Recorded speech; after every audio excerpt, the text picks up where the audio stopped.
All right, what is going on, everyone? Casey Adams here. Welcome back to the Rise of the Young podcast. Today we have Ben Witte here with us, the founder and CEO of The Drink Recess. Thanks so much for coming on the show, Ben. Thanks for having me on. Excited to talk to you. So I've seen Recess everywhere for a while now, man. And when I first tried it myself, I was like, this is dope. And then I know when we first got connected over email, I was like, I'd love to have you on the show to really dive into the story of it. But for those that may not know what Recess is, I'd love for you to give them an overview of the beverage that you created. Yeah, so I'll kind of first describe our first product, and then throughout the show, I'll describe more broadly how I actually think about Recess. But our first product that's on the market today is a flavored sparkling water with CBD and adaptogenic herbs that's designed to deliver kind of a feeling of calm and relaxation, as opposed to stimulation from coffee or energy drinks or intoxication from alcohol. We really think a new kind of category is emerging, which I can tell you about. Absolutely. So where did this journey begin, man? Like, when was that first product created at Recess, and where did this idea originate from? Yeah, maybe I'll kind of start go all the way back, because it's one of these ideas that the dots connect backwards. If you would have told me a few years ago I was starting a beverage company, I would have said you're crazy. Yep. But it kind of, it makes sense as things, do. So I grew up in Southern California in a small kind of surf town called Laguna Beach. I was kind of a surfer growing up, and very much I'd say creatively oriented. I was really into making movies. And I made a documentary about surfing and skimboarding in my town, Laguna. And that was really my first kind of creative project and entrepreneurial endeavor, and, was a thing. Anyways, thought I was going to study film in college, but ended up going to college in Boston, actually, and studied undergraduate business, which I kind of regret in retrospect, but just because I don't really believe in business school, or at least undergraduate business school. But interestingly, I'm 33, so I graduated in 2010, right when the Silicon Valley startup scene was starting to explode. Yep. And I was very attracted to what was happening there, and so decided, when I graduated, I wanted to move to San Francisco and work for an early stage startup. Was there for 7 years at 2 early stage tech companies, both in the kind of digital advertising space. Actually, the first company was a 3-person startup, and we were building an influencer marketing platform, for social media back in 2010, in MySpace. And so it was right idea, wrong time, wrong team type of thing. But I from the earliest days got exposed to thinking about how would brands build themselves in a social media and digital driven world. And I think a lot of that translated to Recess. But long story short, the more time I spent, within, these even fast growth, super fast growth startups, the more I realized I wanted to go out on my own and start one. But I also realized that my passions and strengths were better suited to build a consumer brand or experience, not build some B2B company, because inherently, what I'm passionate about, I think, is creativity, design, where what consumers are going to want in the future. Right. And so I set my kind of eyes to kind of explore things in that space. I spent a year exploring a hotel concept. It was Soho House meets a high-end hostel, targeted the WeWork crowd. Nice. Decided it wasn't real estate development was not the business I wanted to be in. So scraped that, moved to New York. And look, the origin of Recess was, this was basically a year after Trump had got elected. And I remember thinking to myself when Trump got elected, I don't know anything about the future other than that it's going to be crazy. Right. And then I think, because I think, it symbolized that we are living in this transformational period in history, which is overwhelming and stressful. Right. And people are trying to make sense of it. Right. I'm a politically independent person, but it was still a significant event that was wow, the future is going to be nuts. Yep. So that was initial kind of inkling. And then about a year later, I was in New York. I had started to see CBD oil kind of bubbling up on the periphery in natural food stores. And I've always been a naturally kind of anxious, stressed out, wired millennial. And at the time I was working with kind of 2 different friends in this kind of incubator that we were, starting, called Life Capital. And kind of our observation was basically that the user experience of putting CBD under your tongue is not a great one. But the way to think about CBD is as a compound no more interesting than caffeine or alcohol, even for that matter. Yeah. Ultimately, it's just a commoditized functional ingredient that delivers a feeling, right? In our case, like calm and relaxation. And that the opportunity would be to effectively go build the Red Bull of the category, right? Yep. And that it just made sense as an ingredient in a beverage, and this idea of calm and relaxation as a value proposition just made sense, right, for consumers. I'm like, I think this is going to be something people are going to be looking for in the future, right? This idea of products that we consume that help us relax. So that was like the initial insight. And when I had that, didn't know a single person that had ever worked in the food or beverage industry or cannabis for that matter. You know, all my friends were more in like tech and finance and like real estate. But what I observed, so I started thinking about like the food and beverage space, and I had a number of, really interesting observations. Like I looked at Red Bull and I'm like, Red Bull's, what is Red Bull? Is it just a company about putting caffeine in cans, or is it this whole like lifestyle brand in this world? And it's fundamentally a business of creating and integrating in the culture. And it's all a huge like brand marketing exercise. Yeah. Because beverages have this very unique attribute in that there's no other product that we have the potential to buy every single day and use every single day. Yeah. Right. So people that drink Starbucks or Red Bull or LaCroix or Coke tend to drink it multiple times per week. Right. And that creates this very interesting dynamic where basically, like, if you own a category and define a category in a consumer's mind, like, you have a very big brand, like in society. Right. And I saw this opportunity to kind of do the same, right? And that my bet was that basically relaxation as an idea would be like something, in the future, right? And the third thing I saw was that basically we were entering a new era in terms of how these brands would be built, right? And that Red Bull, Coca-Cola, White Claw, they were all fundamentally built the same way in an analog world, right? And those brands were really not designed for the internet. Right. And that my observation is that basically, like in the past, brands were built on the shelf, quote unquote. And in the future, that would, brand building would increasingly take place, on our phones and in social media. And that's a fundamental game changer, right? For everything from distribution to brand building to what your business model is. And so, the bet was like, all right, one, like, I think this category, relaxation, is going to be big. I think CBD and adaptogens and other ingredients can be used to deliver that feeling. I can go create a brand like Red Bull, which is like really like a lifestyle brand focused on culture, and that I'm going to try and do it in a new way, right? Yeah. And I view Recess as like the first digitally native beverage brand to some degree. And so that's it.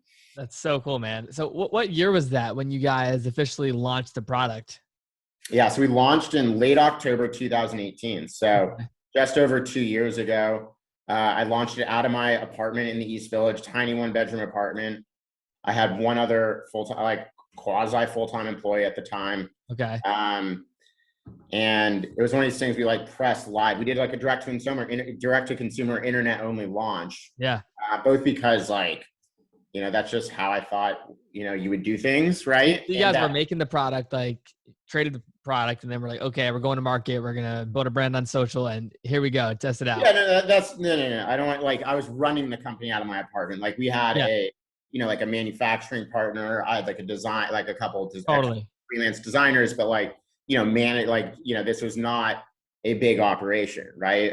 But I did, as you can see, the brand, I was like, what I saw is like, you hear about all these like food and beverage companies that like emerged. So many of them like were literally like someone made the granola bar in their kitchen. They made the label on like PowerPoint, and like then they went to market, and then they would like build the brand like 5 years later. Yeah. And I'm like, no, like beverages are fundamentally about the brand, right? And it's about transferring like an emotion and like an idea into consumers, right? And that like you have to go to market with a very polished idea, right? And everyone else was just like slapping CBD on the label and just like thinking that was sufficient. With Recess, I think we created this whole kind of story and narrative around the idea, right? An antidote to modern times, take a recess so you can feel calm, cool, collected. Yep. Not like, hey, like we're water plus CBD. Like no Yeah. one cares, right? And like go look at any other category, right? And so that's the thing I've felt to be strange is that like I've never heard anyone refer to Red Bull as a caffeine company in my life. Yet people refer to Recess as like a CBD company, and I'm like, no, you're like kind of missing the big idea. Like it's That's like one very cool. ingredients that we can use to deliver a feeling. And so I think all of that, those early insights have what like driven like our strategy and our brand architecture, which you see out there. I love it. And even too, when I first checked out your website, I was blown away by just how you guys are not only positioned, but the brand and the feeling you give to the customer. Like for everyone listening, if you go to the recess, takearecess.com, like just that whole flow and vibe, like you instantly get what you guys are about when it comes to the positioning and the brand and that feeling overall. When you talk about building brands, I'd love to hear like sort of, did it start out with this simple, clean, colorful can that you guys have today, or has it transitioned over time when it comes to the look and feel of the actual product? No, this is the look and feel like that, we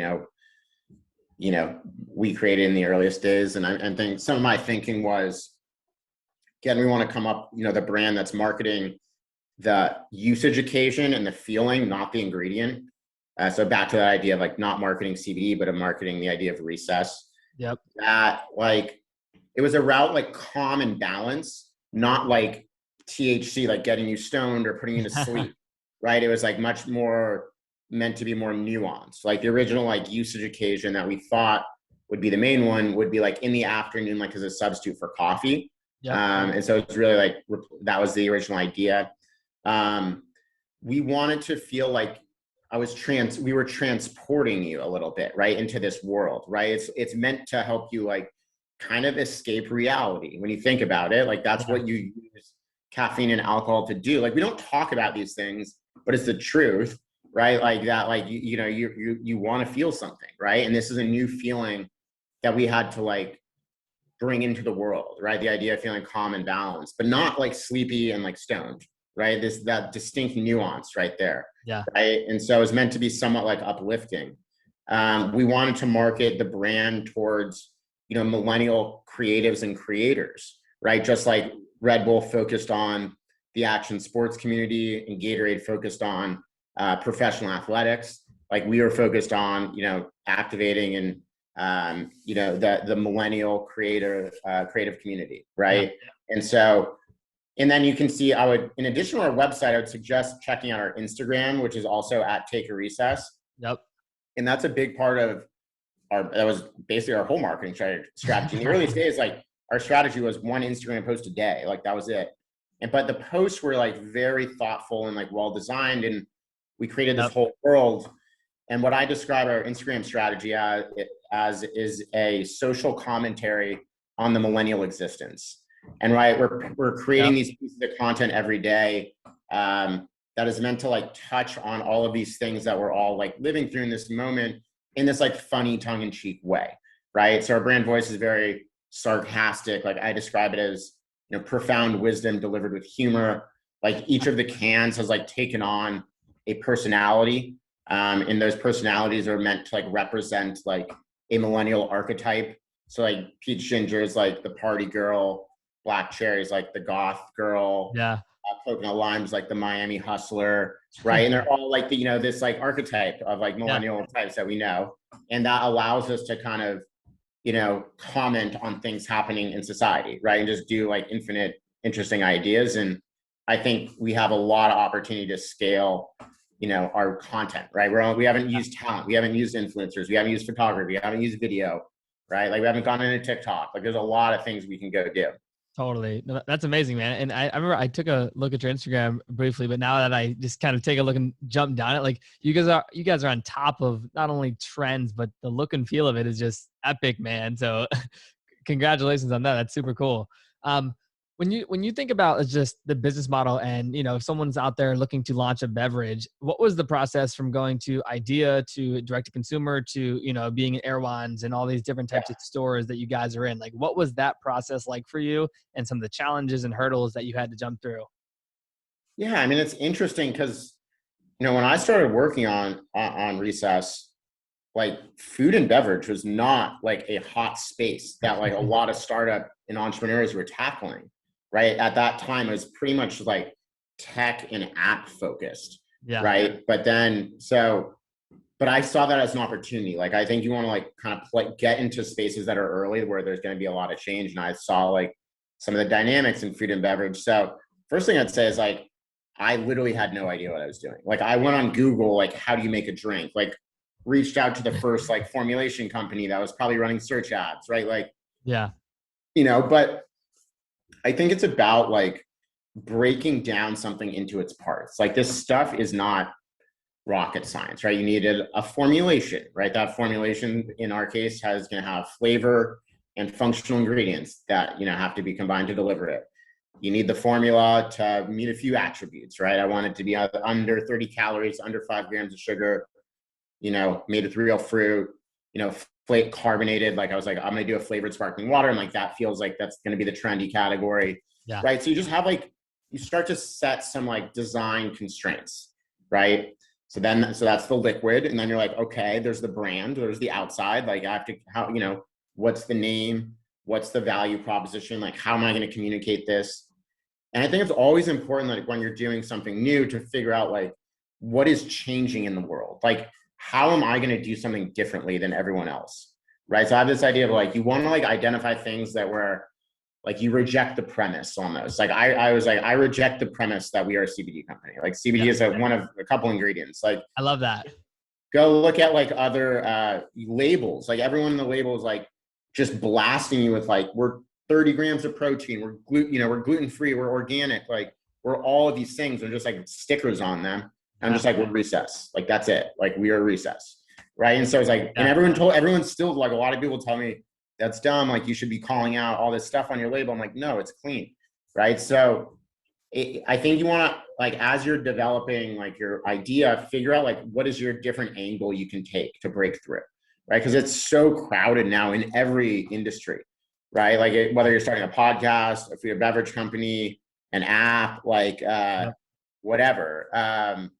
It's very crowded. And so like, you need to differentiate. And so that was the thing with our Instagram. Like our Instagram there's no reference to it, literally. Like I think we really did invent something, like a new style. And but you remember that. That's very memorable. And then when you see Recess out in the world, you have all these interesting associations with that. So I just think it's like, breaking a project down into its parts, figuring out like, how is your strategy going to be differentiated to allow you to break through? And the final thing I'd say is like making sure, this isn't directly what you asked, but I think it's very important. It's like, making sure it's the right opportunity to pursue. Like, and it's like both in two forms. First and foremost, is it like, am I the right person to go build this? Does this opportunity play to my strengths? Like I see too many like founders that are like, they're more like the business school MBA type. And they like did some analysis that says like, this industry is like hot, and they have no like passion or connection to it. Like, whereas I had no connection to food or like no direct like experience there. But then I'm like, you're really in the brand building business. I've always loved food. I've always been trying to solve this problem for myself. Right. So it just felt like I'm building something for myself that happens to be relevant for others. Right. And I think that's really important, because it's so fucking hard that like, if that's not the case, you'll just like give up pretty much. Not worth it. Right. So for sure. No, absolutely. No, that totally makes sense. And I know we were jumping around, but back to the like thesis of like getting it now, you have this product, you created it. Now what's next? How do you get into a physical store? What was that process like? Is it knocking on doors? Is it having the connections? Like, what was that process to get into your first store at Recess? And what was that? Yeah, no, my strategy was launch online first. Like basically create the buzz online in order to go offline. Right. And the reason like for food and beverage, especially, why I think online is the right place to launch. And I think you should quickly go into retail, but you're fundamentally about introducing a story into the world, right? Food and beverage are culture, right? It's like it's an idea. It's like a meme, like to some degree, like in the meta sense, right? So I had to there was no one out there even talking about relaxation or products or beverages. Like there was common headspace, but no one was like going into a store, looking for products that help them relax directly. They're going into a store looking for, you know, caffeine drinks, you know, kombucha, alcohol, but not this idea, Yeah. right? And so we had to, like, the idea of our website was it's very much a narrative, right, of the idea of taking a recess, which is like our fundamental like purpose. Yep. And that, we were able to get a lot of buzz. It was one of these things that like just we launched it and we did like 40 times our first month's projected sales, which were ridiculously conservatively low. Like, Yeah. but it was still one of these things that we pressed go and it was just obvious that like this was an idea that consumers were connecting to. And then it becomes a different exercise, right? Of like, okay, like what are my next moves I have to make to scale this? Right. But we stayed online only for like the first 3 or 4 months. Okay. Right. Because we wanted to create that. And then we went in, then we launched New York. And the reason New York was the right market to launch in is because New York has by far obviously it's the most dense city and it has the most like independent account, like bodegas basically, which LA doesn't really have. And so within a few month period, like we were everywhere in New York, in every bodega. And it just felt like recess was just all around you. Yeah. And so, but that was running out of my apartment still. Like, this was not like I hired this, one of the first, 3 or 4 hires was this, lady who was our first sales hire. And I was like, just walking into bodegas, just hustling. Like, and then we signed a distribution deal and, I've ended up hiring executives and raising money along the way. Like, not, I can talk about that, but, it was just one foot in front of the other, step by step. I love that, man. When did you guys raise money, and what was that process like for you guys internally at Recess? Well, my initial partners and we each put in some money to start, like to get, the product developed and like the brand developed. And yeah, like I was like willing to, I was like, yeah, I'm going to put, it was like less than $100,000. Like, but, I was like, I'm going to invest in the brand because fundamentally without a good brand, you're not going to break through. And people cheap out. I'm like, it's very important to recognize like, what is the business you are in? Like you think you're just in like the putting ingredients in a package business, but that's not really how it works. Right. And so like we probably invested more in a brand upfront relative to anyone else at the time, but it obviously made sense. Then right before launch, when I had like pretty much a finished product, finished formula brand, and I had this thesis. Like I had like a very much a thesis about the world, right? And that this category, here's what's going to happen. And it kind of played out, right? And so the thesis made sense. The brand made sense as like a way to, go after the opportunity. And, we ended up raising, $2 million, right? When we launched from like some New York City consumer investors and people like that. And it was not easy at the start. Like it was not. And then, yeah, we've raised a good amount of money throughout the process. And, I came from San Francisco, so I knew like the culture, like around venture capital, and a lot of my friends were in it. But, in your first company, I can understand how it can be tough to break into, but now to an extent, but now there's just so much, like it's such a more of a part of our culture, like entrepreneurship and startups, right? It's just like infused into everything right now. So what were some of the, cause I'm actually right now, we're raising for my company, MediaKids.com, we're raising $1 million pre-seed round. We're about halfway committed. And, we've had hurdles along the way from pitching all these different investors. For you, like what were some of the hurdles and lessons that you want to tell early stage founders when going to raise capital, you have some traction with a product or you're just getting it started and you really want to raise capital to scale the business? Yeah. Obviously you have to like lay out the opportunity and like what your vision of the future is, because all these opportunities are fundamentally about, some things changing in the world that like will change people's behaviors. Yeah. Having the right like plan to get there. And I'm not talking like 5-year plan, like 1-year plan. Like what are the step-by-step things we need to do to be able to get to the next step? Like, so for me, it was like launch, like show people want this, then hire like a salespeople, put it in stores, show people, that that's moving, sign a distribution deal, hire another executive, right? Like step by step, right? But I think there's also, pre-product market fit and post-product market fit are also two fundamentally different things.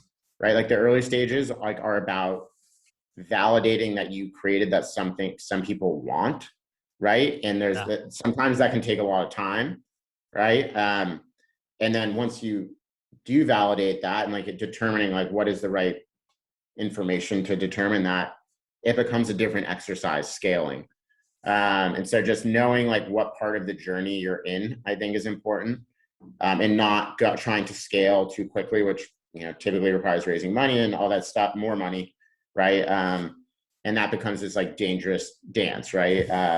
So figuring out like what stage of the company you're in, and then most importantly is like your team, right? Like I had like a vision and idea, but like I'm not a designer. I'm not a formulator. I'm not a copywriter. I'm not good at finance. Like, but I was able to like identify undervalued talent that was able to like and get them to believe in what I was creating and that we created. And that just complimented me. So I think being a founder is about creating like a system that allows you to do what you do best, right? And not focus on your weaknesses. Totally. I love that, man. And so you're currently in LA now. How has it been from expanding from New York to LA? What are the differences in the market? And people that may not know, like how many stores and areas do you guys cover in the US? Yeah. We're in 2,000 stores plus in the US. We have distributors in 9 states. Sorry, let me turn my messages off. There we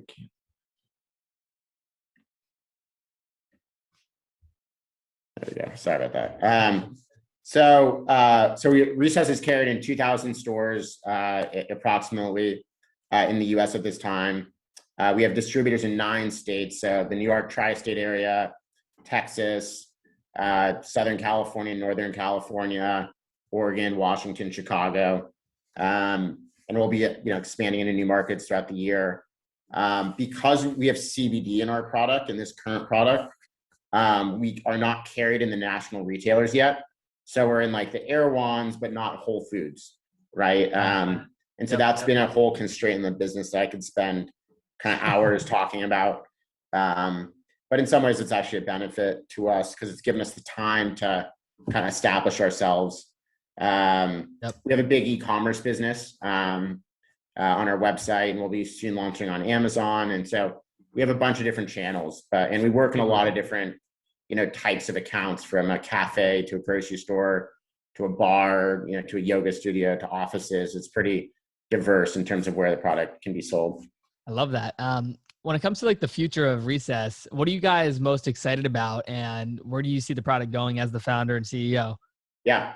Well, we think there's just a lot of what we see is a lot of different moments throughout, a consumer in our days, where we are looking to kind of calm down and reset and like feel a distinct feeling.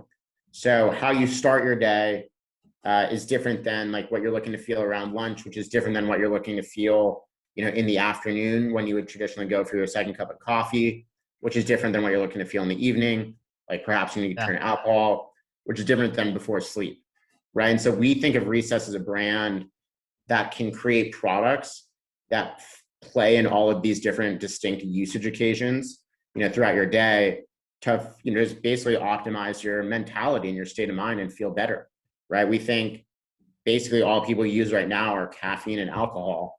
Again, we see an opportunity to I'm not like I drink both, right? But it's, do I need 2 or 3 cups of coffee a day? Do I need to drink every night? Do I need to drink multiple drinks a night, right? Or can products like Recess, play a role there? So that's, I'd say, what the future is about. Very cool. Well, last thing before we wrap up here, Ben, is just if you were to give yourself advice when you were starting all over again with Recess, what would that advice be and why? I think it's kind of what I alluded to earlier, which is making sure you're picking the right idea. And I think there's definitely something about just like getting started and hustling, right? And there's like different types of startups, right? Like there's a startup where like it makes sense to be all in on. And then there's other like just like side hustle projects, right? And knowing the difference between the two is important. for a startup that you're going to be like all in on, and you're basically signing up to dedicate 10 plus years of your life to, it's very important that it's something that I think you're passionate about. And so, when I was in this phase of my life where I was trying to like figure out what the hell I wanted to do with my life, I met someone who was a pretty seasoned executive. And he told me something that I appreciated. It was like, pay attention to what you pay attention to. Basically, the idea that, the things you're thinking about, like in your free time, are what you're naturally most curious about, which is probably what you want to spend the most amount of your time thinking about. Yeah. Right. So, if you're committed to, going on an entrepreneurial journey, make sure the idea that you select, you are well suited to execute on, and that the opportunity is big enough, right? Because it's also stupid to waste your time going after things that are not going to work or are not that interesting. Totally. Well, Ben, I just want to say thank you so much for coming on the podcast today. I learned so much, and I'm sure the audience did as well. Where's the best place for everyone to stay connected with Recess and yourself, and overall actually get their hands on the drink? Yeah. So our website is takearecess.com. And you can kind of buy one of our sampler packs or subscribe. Our Instagram is also at takearecess.